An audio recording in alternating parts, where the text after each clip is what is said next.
सिंध के सीनियर वज़ीर शर्जील इनाम अहमद चवाए पाकिस्तान और चीन के विच में तय थियल मुआहिदा मुख़्तलिफ़ शोबन में तरक्की के लिए निहायत ही अहम संगमेल साबित थींदा।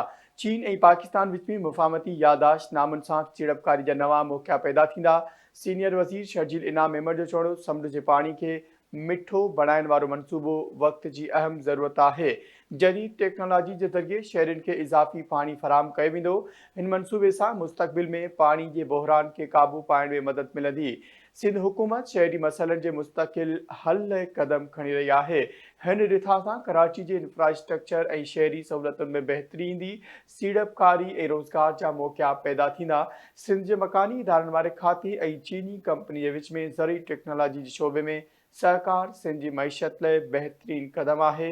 सीनियर वज़ीर पारां चयो वियो आहे त हिन मुआहिदे सां हारिन के जदीद तहक़ीक़ बेहतर बिज और जदीद ज़रई तरीक़ेकार ताईं रसाई हासिल थींदी। चाह के शोबे में थियल मुफ़ाहमती यादाश्त पाकिस्तान और चीन के वापारी ताल्लुकात के वधिक मज़बूत करे। सीनियर वज़ीर शर्जील इनाम अहमद चयो आहे चाह की सनत वापार सीड़पकारी और अवामी राबतन के हथी वठाइण में अहम किरदार अदा कंदी। सिंध के सीनियर वज़ीर शर्जील इनाम अहमद चयो आहे पाकिस्तान और चीन के विच में तय थियल मुआहिदा मुख़्तलिफ़ शोबन में तरक्की के लिए निहायत ही अहम संगमेल साबित थींदा।